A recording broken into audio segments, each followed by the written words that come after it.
Okay, so first of all, congratulations to those who have made for this personality test. I hope you all come out with flying colors and great marks in the personality test. In general, medical science personality test is not very special one. Like not many questions are from the medical science itself. So there can be some specific questions. Like from my experience, I would like to share some questions which were asked to me during my personality test. Yes. So I've recorded it. I've keep a record.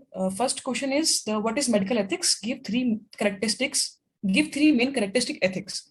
So this is a general question, like what is medical ethics? So you just have to give some definition, 2-3 points. And then what are the three main characteristics, like confidentiality and prime non-nocere. So these kind of answers you can give easily.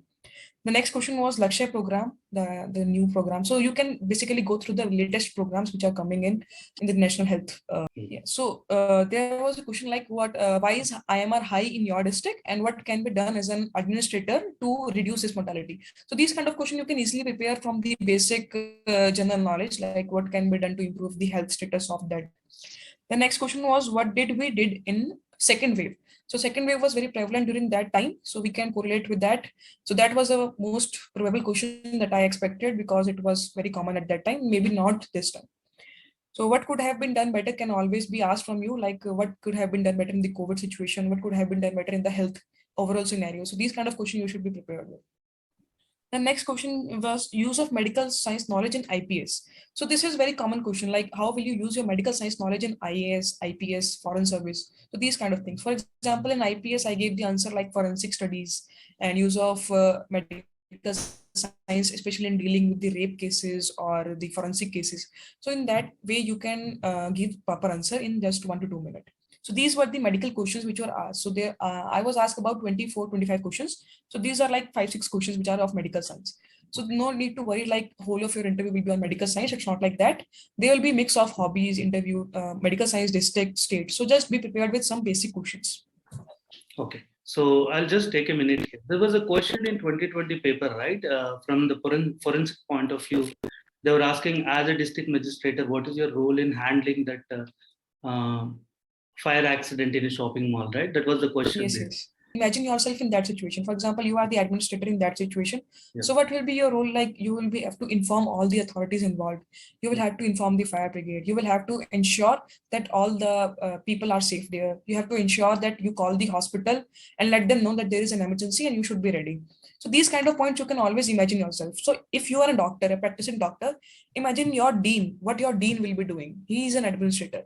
So yes. Imagine your college dean, how will he will handle the case. He will not himself come to the emergency and treat the patient. No, he will just handle the situation as an administrator. Yes. So you can always imagine your authority as how will they act, yes, instead of imagining yourself as a doctor. So there will not be any core guidelines behind it. It's all common sense, right? It's all common sense. It's just your imagination and creativity. It's not like something from the book. Yes, yes. So, and this common question again, is there any medical personnel or MBBS or MD doctor who is sitting in the board? Or usually they are not there. And even in my case, I don't know who were the 4 members except from the chairman.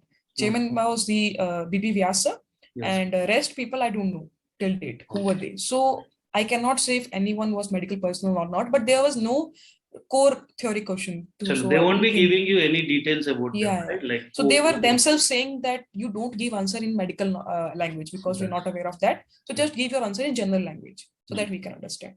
So just give your answers in basic language so that they are able to understand it. So, as you are telling that what are the ways to reduce IMR, MMR and all, in a similar way, what are the medical statistics that an interview going aspirant should prepare from medical science perspective? In general also, I think even a non-MBBS person should also be aware of these things, right? Like when they're going for PT and all, yeah? Yeah. Just some basic medical statistics are just to be aware of. Like what is the basic IMR, MMR, and birth rate, death rate of your district, your area, your state, sex ratio, and medical statistics like what is the medical situation in rural India, what is the situation in urban India, and how to compare that. For example, there was one question in previous year like what are the number of doctors in your district. So these kind of trivial questions can be asked, not much beyond that. Basic questions like how many percentage of doctors are there in India, how much percentage go abroad. So these basic, just say, for example, you come across any previous year question, especially for the interview, just go through some of the statistics. One per question is enough, not more than that. So there is this NFHS 5 survey has come out, Yes, right? yes. So the details and all, I just told all the aspirants to be aware of that. And one more thing is any disease which is endemic in your place, like if you are from a particular, like Muzaffarnagar is there, like there is some health situation going on. And if you are from a tribal place, the malaria question can be a frequent question. So you have to be in the line, like if you are an interview aspirant. So we'll go to the next slide. Yeah. So how about your experience? Like, because you're a doctor, right? You're sitting there. So for us, like before getting into this IAS, IPS game and all, a doctor is a privileged one. The respect what we get is a good. Like from Yes, there, yes. going into the interview, what was your like experience? Just share it with us.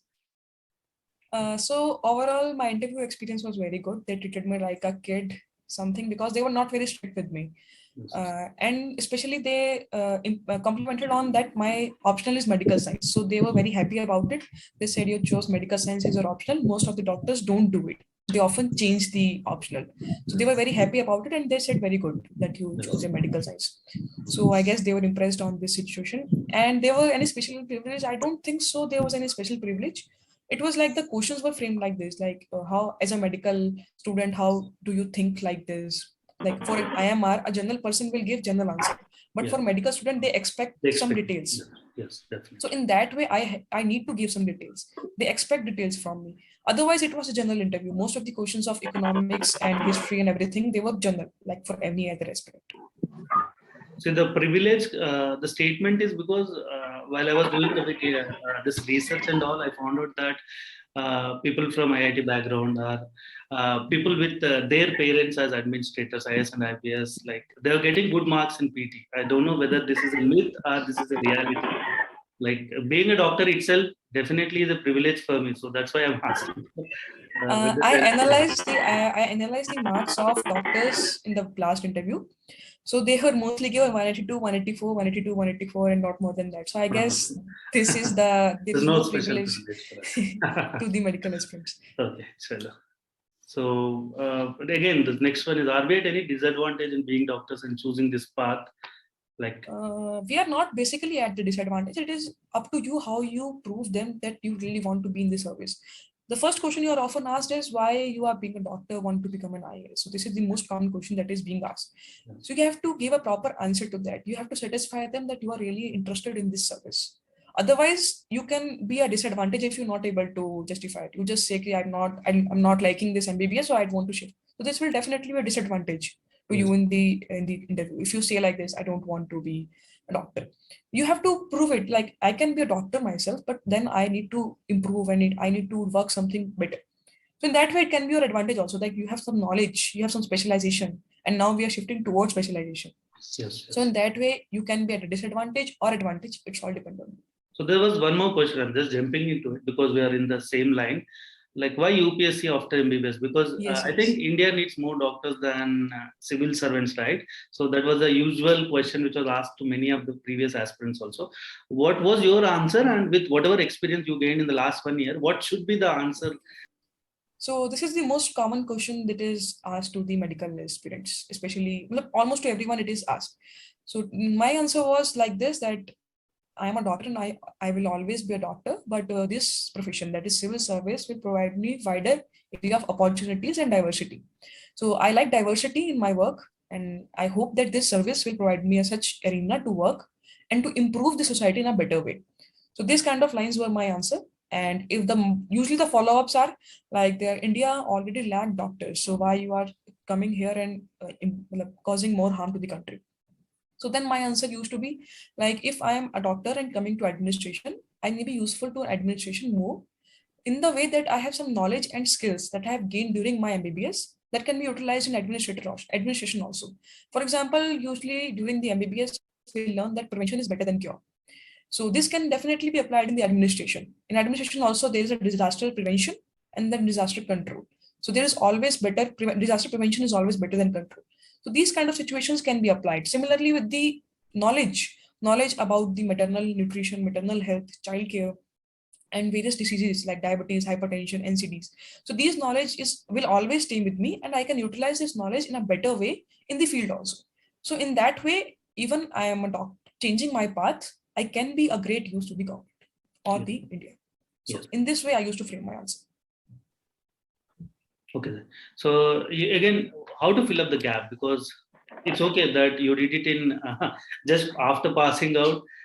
I frankly say it's a miracle again, because I know how people are working. They're working real hard. They're taking 3, 4, 5 attempts again, and day in and day out. With the hectic nature of internship, MBBS, and all, doing it in the first attempt is just a miracle again, right? But for those students who are giving it the second attempt, third attempt, and all, are there of any disadvantage that they're not doing anything? Because I also have USMLE students who go to interviews, right? So for them, it is a basic issue. If there is any gap in between graduation to getting into the USMLE, they have to fill it up with some research papers. They have to do some hospital jobs there in the US and all. So in the same way, like, is there anything that there is a disadvantage for students with a gap in between MBBS, and how to answer that? Yeah. So usually it is not considered as a disadvantage, because if we see in other streams also, for example, in engineering or humanities, there is a gap with many students. So it doesn't matter at all. Usually gaps stay in every field. It's not like the medical science optional, medical science people are only having the gaps, but otherwise you can definitely stay in touch with your medical science, because this is the perfect backup a person can have. Even if you are not able to clear the UPSC exam, you can always go for the PG or some practice in the MBBS itself. So I just want to add some more points here, that how to support my pause in career during interview stage. This is the common question many students are asking me, because there are students who are giving it for the third time, fourth time, fifth time, right? So I had seen 3 different classes of people. One class of people are more into service. They're doing social service. They're filling it with a lot of social service. I see the status, right? They go to different places, they serve poor. They're also conducting some camp. And the second set of people who are working in corporate setup, and when time permits, they are attending some medical camps and also that they are in touch with it. The third set of people are very sincerely preparing for UPSC. I think they're either going to Delhi or some metro station. They're just staying there and they're just preparing hard. So whatever experiences I had in the last 3-4 years, it's not going to make much difference, right? Once you get good marks, once your knowledge is good, it's only secondary, right? It's only secondary. So whatever you want to do, it's everyone know it's a practical answer that you can't do it while doing something else, because there's so much of competition. You have to leave everything and go to Delhi, then only you will get this, right? So they'll understand that the board who are sitting there, they know the pain through which you're going. So it's not going to be make much difference, maybe a half mark or 1 mark. That's what I feel. But again, be ready with the answer, because any pause in career is not good for you. Not only now, maybe in the future as an administrator and all. Pause, you have to fill it with something else. Okay. So let's go to the next slide very quickly. So yeah, we're done with the medical science related questions in the beginning. Yeah, just let me take it. Yeah. This slide is done. The India needs more doctors than civil servants. By UPSC, so you have to be ready with the stats like doctor patient ratio and hospital bed ratio and all. This is very important. And why UPSC after MBBS? You have to have a valid answer for that. You have to support that. Yeah, this was done. The same question in the IPS, like management of rape, like sexual assault stuff and all. So that's a very good answer, because you're linking forensic medicine here, and pros and cons of being both doctor and administrator at the same time. So I want to ask you, now you're an administrator, right? I had seen you and Dr. Arunas Nair in the status that you're attending medical camps. So are you allowed to do practice as an MBBS doctor even after getting into administration? And that yes, we are definitely allowed to keep in touch with our backgrounds. So even get some groups, like we went on trek or we went on village visit. So we are made doctors of our group. So we are given some basic knowledge and the duty to treat someone if someone gets ill. And there are some camps, medical camps, which are organized, and we can volunteer in that. Definitely, we are definitely allowed to prescribe and take care of someone if they get ill. So it's not like that they are completely detaching us. They also want some specialization from us. So that is a really good part, that they are allowing us to keep in touch with our medical sciences. Pros and cons can be different. Like cons can be, it's difficult to understand the other subjects, like there are economics, law, administration. So it is really difficult to catch up with those subjects as compared to those who are coming from the humanities background. But again, for the administrator point of view, you need to learn the basics of everything. So then you have to cope up with that. The pros are definitely that you are good in the medical sciences and the health part. So you can definitely work in that and even pursue this interest further in your administrative part. So how many mock interviews are ideal again? Okay. And what is, like, briefly in a 3 or 4 sentences, what should be the strategies to score high in personality test in general, not from medical science point of view? Yeah. So the number of mock interviews depends on person to person. For example, you just give one mock interview to test your stand, like where you stand in the interview part, and then you analyze how much more you need to give. For example, in the first interview itself, you get a good feedback and you are able to answer most of the questions. You are not stuck in the middle and you are just stop and saying nothing. So not like that. And you are confident in giving answers. So then you don't need much interviews to practice. You can definitely give 3 to 4 mock interviews and that's it. That will help you in the main interview. But for example, in the mock interview, you get very negative feedbacks like you are staggering or you're not able to give proper answers. You're not able to pick up the answer from the question. You're not fulfilling the demand of the question. Then you need to practice more. Then you need to practice more by giving more mock interviews. Like you can give 6 to 7 mock interviews to increase your confidence. Mock interviews are basically just for the confidence. These will not be the questions that will be asked on that day, and it totally depends on the performance on that single day, not the performance in the mock interview. If you don't do well in the mock interview but you do well in that day, that you will get good marks. So just take mock interviews very lightly. Don't take them too seriously, like they are giving you negative feedback, you're changing your whole personality to fit in. It's not like that. You be natural in your personality and try to give mock interviews as per your performance in the first or second interview. If you're getting good feedbacks, don't give much interviews to ruin it further. Just keep 3 to 4 and that's it. If they are always saying you improve in this area, improve in this area, just improve in that area in the next mock interview and finish it. No need to go further. No need to that. Just keep your one target that you have to improve in this area. The minute you improve in that area, just stop giving interviews. You're prepared already. Sure. And what should be the strategy to score high in personality test? Overall, the strategy is, first of all, be natural in your interview. It's not like you can fake for that time and you can score high. It's not like that. You have to be natural. They know you are acting if you act. And be honest in your interviews. You cannot just say that I have played badminton at the national level, but I don't have the certificates. I am pro in badminton. They will know you. They will ask some questions like that and they will know you. So be honest in your DEF and be honest in your personality test.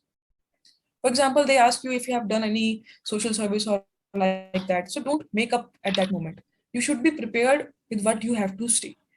So if you don't know any answer, you just say, I don't know, sir. Calmly, you can say, sorry, sir, I don't know. I'm not aware about that. They don't ask further on that. They will shift to another question and you have chance to improve in that question. So just take it in a very natural way, in a very casual way. Don't get afraid that they are higher personalities and they will judge you in every aspect. Don't go with that tone. Just go naturally and go with the flow.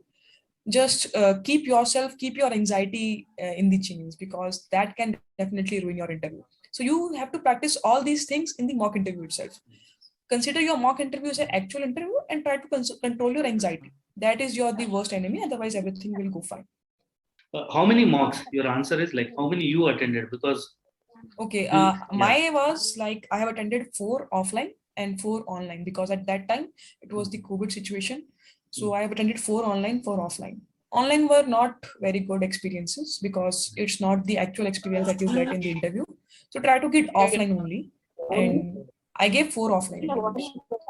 Yes. Interviews very late. You can give more interviews just to keep in touch with the flow. And you were talking about the honesty, right? I had a conversation with few of the toppers. They're saying that for aspirants who are faking that they're using telemedicine to do consultations during the COVID time, it went very bad for them. I don't know how true it is, but again, now this batch also is in the pandemic range, right? So if they ask you like, what were you doing during pandemic being a doctor? Because even Prime Minister has announced that you will be getting a 100-day COVID work certificate. If you have that, you will be given more priority in the government jobs. I don't know what happened after that, because none of my juniors had their certificates till now, and I don't know what kind of benefits are they getting for doing those 100-day COVID work again. But I have few aspirants who have their 100-day certificate now. Like, I think definitely they are at like reasonable benefit. Yeah, definitely. If they are lucky and they are asked question of like this, what you have done in COVID times, they can definitely explain it very well. Yes. And even if you have done nothing, you can say one thing, like which I said, because I did nothing, almost nothing during that time. I was in the internship in the first year, but in the second year I couldn't do anything. So I used to say, like, I help my family, friends, neighbors during the COVID situation, because they know that there's a doctor in the house. So they asked me some situations, some symptoms, like where to contact, where to go, how to approach, and some basic like stress relieving things, like they are very stressed about the deaths in the family or deaths in the TV news. So I help them during dealing with that time. So you can generally say, like, I help my family, my friends, my relatives, neighbors, or anyone in that. Need not be formal in this, that I have to go to hospital or do telemedicine. If you have not done anything, just be honest. Like, I just help my family, my family friends. Yeah. Because there are many students who are just struggling hard in the last 1 year, right, to get into this UPSC and all. And it's very tough to do corporate jobs and get this. Yes, I understand definitely. So don't worry about it, because these are the common questions which students are asking, and I just put up there, right? Sir, I just wanted to ask something that you said right now, yes, that people who wrote telemedicine as one of their areas, sir, they were at disadvantage. Is that what you told, sir? No. I'm sorry. I was just saying that I heard that because, see, you're honest. If you're doing telemedicine, that will work. But if you're just sitting idle during the COVID phase, wherein actually you're supposed to work, right? Being an administrator, yes, being a civil servant in the future, they look at you as someone who is handling disasters in the country, like the administrator. So maybe your answer might not sound good for them. But again, I told the same student that doing telemedicine is not bad again, because the Indian government itself is encouraging telemedicine, and they have launched a telemedicine portal. And even there, we have a digital health mission going on, right? So yes, treating patients digitally is an advantage again. So I heard this myth, I was just confirming it. So as Dr. Akshita said, that you're not at any disadvantage if you even tell that you're treating your family and friends during the pandemic time. Okay, this is the conclusion to that discussion. Yeah. And sir, in continuation to this, I wanted to ask Akshita ma'am, do they require us to produce certificates, like whatever achievements we had during our MBBS, if we have written that, or our experience? So do they ask during our interview? If ma'am could answer that. Usually they don't ask any certificate. So during my interview, I wrote about the scholarship that I got in my college during the one of the year. So there was no certificate which was asked. They just appreciated it. So usually they don't need it, but if you are unlucky, maybe they can ask. But usually they don't ask. Yes. Okay. Thank you, ma'am. Thank you. And one thing about the telemedicine thing, I heard about that. So the person was asked that what did you do in the COVID times? So he said telemedicine. So then the interviewer asked that telemedicine is approachable to only the upper class or the urban area. So your responsibilities in the rural area. So this was the disadvantage to which he got, and he was stuck in that situation. So you can definitely get out of that situation by saying that, sir, definitely there is the rural India which is in demand of more doctors, but in my personal capacity, what I did, I did. Further, I can go beyond this if I get any chance for it. So you can just divert the area, like जितना मेरे capacity में था उतना मैंने किया. उसके बाद अगर कुछ भी मुझे मौका मिलता है तो I will do it. I will do it. Yes, ma'am. ठीक है. Thank you, ma'am. Okay. Again, this is what I tell most of the students, that most of the aspirants, that they don't need doctors there. They need administrators. They need civil servants. Okay, they need doctors with preventive mindset, not curative mindset. So definitely, if you're not a good doctor, if you haven't treated patients, they're least bothered about that. But how you're going to fill up that? Like the one just Dr. Akshita said, that if I whatever I did is in my limits, and I want to expand the horizon. I think this is what the administration is offering you, right? You can definitely Yes. deploy telemedicine setup in the rural and being an administrator, but being a doctor, being an RMO, I think you can't do anything. You have to just treat patients in the vicinity, right? So that's good. So the key point is don't make any blunder by saying that sir मैंने तो नहीं किया ऐसा. Don't make any blunder. Just try to give a diplomatic or just a basic line. They will be satisfied with that. If not, they will just shift to another question. So just try to divert the question. Yes, Akshita. We have a question from Ajay. Yeah, Ajay. Ma'am, what am I audible, ma'am? Yes, Yes, you yes. are audible. Ma'am, if they ask what if you are wasting the government money because you studied from government hospital and they have spent some 60-70 lakh on you. Now, doesn't that I have been asked the question that I am a taxpayer, sincere taxpayer, and my money is wasted for you to become a doctor. Now you are wasting that seat. What should I answer in such situations, ma'am? So in these kind of situation, you have to stay strong on your stand that in any case, I'm not wasting any seat because the government has spent so much on me. I would like to return it back to the government by being a good administrator. So as an administrator, I can work in various areas, in various fields, and in that way, I can definitely work more harder to give back the government what it has spent on me. So you never say that I have wasted a seat. Never say it. Just say I've never wasted a seat. I'm just using it further to improve the society. Yeah, okay, ma'am. Ma'am, and the next question which I am hearing is that do you consider you can be a better administrator with a doctor background, or do you think the specialization is needed right now? Because this is a generalist job, and most of the IITians and doctors are coming into it. And recently, chartered accountants are also started to coming into it. So, do you think it is becoming specialized, and government should make it specialized rather than generalized? So this is a very big debate, which is even going on in the academy itself. So the answer is still not known to us. But you can say in this, like, sir, there can be pros and cons to both the specialist and the generalist. Because as a generalist, I'm able to learn more as an administrator. As a specialist, my area will be limited. So it will be difficult for me to learn. But con can be like, as a journalist, I'm not much aware of the maturity level that is needed. So in that case, a specialist can handle situation better. So there can be both pros and cons. So as a journalist also, I can do better. As a specialist also, I can do better. So it totally depends on my capacity and the opportunity that I am given. So if I'm given the opportunity right now, I can do very well. So you can just say like that. Yeah, Ajay, I would like to add 2 points here, like with whatever experience I have. See, even for IITs also, it's government money, right? And most of the IITians are getting into it. And this time you had seen like many doctors who made it to the final list. So even there's a debate that professionals are getting into general service. Like if I am a biology teacher to a 10th class student being an MBBS, I think I could offer more, like I could diversify it. So being a professional is always going to help that particular field, right? So we have that maturity in the mindset. So it's not going to be any disadvantage. But again, as Dr. Akshita said, you should never admit that you're wasting something, right? You have to come up with that answer that there will be more benefits to the government. Like being a specialist, we are there and we are going to offer more to the government in various fields. I think that way it will help, right? So any questions from any other student?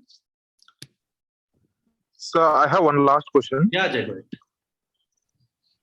Sir, they have asked me why you shifted from doctor to IAS, and they said me, don't say me the diversity, the concept of diversity that everyone is answering me since past 1 week. Mm-hmm. That is what they said to me, and they said me, tell me a different reason which I should believe. That is what they said to me, sir. Yeah. Okay, so in that case, don't listen to them. Even I was told like, give different answer, don't listen to them. If you give any different answer, you will be caught. If you say that I want to improve this, I want to improve that, you will be caught. If you say I've seen some poor and I want to improve in that situation, you will be caught. So you give any other answer, you will be caught. This is the safest answer. So try to divert the question to someone else, something else, because if you just get stuck in this only question, your interview will be over in that. So you give this common answer and you will be in the safe, because if you try to give what you will give as another answer, what you have. We'll ask Ajay itself. Ajay, what is your, like, why you're shifting from doctor to UPS? Just give us a honest answer here, not a diplomatic one. Is there any story behind it which you can share here? Yeah. Sir, the exact answer which I said to my mock panel, can I say it Yeah, right yeah, now, go sir? ahead. If it is a frank and honest answer, just say. Yeah, it is frank. It is frank, Yes. sir. I have in the board just a similar answer I have given, sir. Sir, in my both clinical practice and in house surgeonship and post that, I have observed that a doctor can treat the patients, but disease is not contained itself in only healthcare. I have seen there is societal problems, economic and infrastructural problems, which as a doctor I couldn't completely fulfill them. So I think that civil services can provide me diverse opportunities, and all the above needs can be fulfilled at most by civil services. So I would like to shift to civil services. This is the answer that I got, sir. But endpoint is same, right? The diversity. Was there any follow up on this? There is no follow up, man. But the next another mock person, they just asked me directly that they didn't ask me any reason, ma'am. They directly said that don't tell me diverse thing, tell me another reason. They directly asked me that not in this panel, that is a different panel. Because from morning he have interviewed 5 doctors, so he's telling that all are prepared from. He asked me that you are all from some same institute. He asked me that, ma'am. So he asked me to so give it's totally up to you, because in this answer also you are mainly focusing on diversity. You just want to diverse your area and you want to improve the situation. So even in this answer, you can directly go to diversity instead of explaining it from the start, like you have seen some problems like that. Because then again, you will be seen falling the trap. Like then they will ask you that why didn't you choose humanities? Because in that way you can easily go here. Why did you choose MBBS? Why did you go here and there? So you just have to be as short and crisp as possible in this answer. The more words you add, they will focus on those areas. Yes, yes. So you just try to be short and crisp in this answer at least, because in other answers you can say anything, but in this answer try to be as short as possible. Otherwise they will pick you something up from that, because only they want to hear is how much dedicated you are for this and how eligible you are. So don't think like you have wasted, don't make them feel like that you have wasted, you don't want to go for MBBS or you were shifted here. Just make them feel like you just want to increase your scope, increase your horizons. That's it.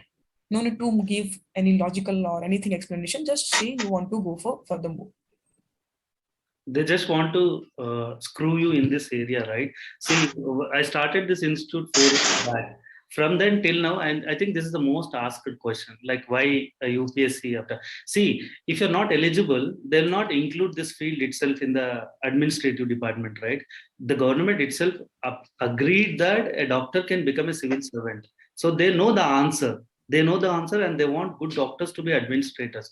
But they only want to ask you this question because they want more doctors here, because we are in the limelight all the day. They'll not ask you engineers like why you want to get into this, because there's so many engineers worldwide, right? There's no deficiency of engineers, but there is scarcity of doctors in the society. That is a area like we need to definitely work on that. And as you said, the specialization services, we have this Indian medical service issue also, right? Just focus on that area. Like if more and more special people are getting into this field, I think they can divert all the specialists into like Indian engineering services there. In the same way, we can get into Indian medical service once it is active, right? I think, I don't know where it stands now because I'm not that into the current affair related stuff, but also focus on that. Like if they want to ask you like how good you are going to be as a doctor and an administrator, definitely we need Indian medical service to be created now, right? There's a dire need for this because as more and more doctors are getting into this field now. Yeah. So we'll go to the, we have a question from Yavanika. Yeah. Am I audible? Yes, Yavanika. Yeah.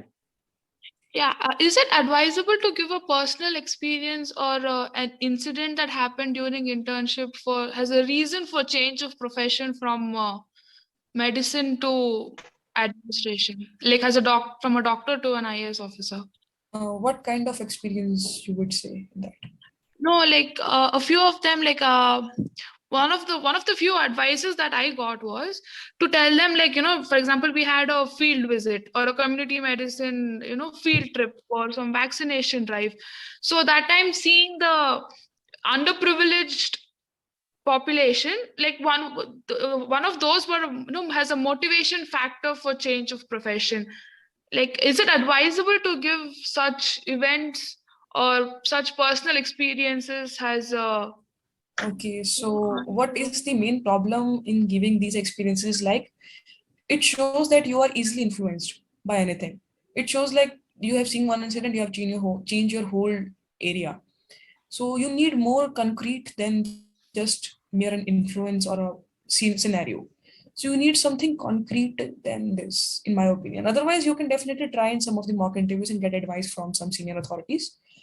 In my opinion, I would say that this is not as concrete as your motivation to get into the service, because it shows like you are easily influenced by a scene or scenario. Thank you. So with whatever discussion we had for the last 10 minutes, see, this is very important area. But again, if this is getting highlighted in your personality test, I think you're going in a wrong way. I think that's what Dr. Akshita wants to convince each one of you, that the least touched part should be this, because day in and day out in the news, there is mob clashes, people throwing stones at the hospitals, and Indian doctors are running away to the foreign country, and everyone else is preparing for PG, and there's no MBBS doctor to work in the rural setup. There's so many other areas wherein this board is daily reading a lot of news in the Hindu paper, right? So that's the area they want to drill you. If you get into this mind, and I also had an experience with one more student that he had a personal bad experience in the internship, that one of the patient relatives had hit him, so he's not happy with this profession. So if you tell all these things, they might think that you're running away from a problem, but administration itself is a new problem. So how are you going to handle this, right? So your answer don't sound that you're a weak person. That's what I believe is. Being brief, being crisp, and being short will work in these kind of interviews, instead of getting even into if everyone is giving that answer, at least you're on the safer side. You're not on the bad side. Yes. You may not be getting 200, but definitely you'll get 180 and be there in the top 100, right? Like what Dr. Akshita did. So safe answer works. Okay, being safe works sometimes. Okay. Yeah, being safe works, because in any case, if you give any personal or any bad answer, you can get very bad marks. Okay.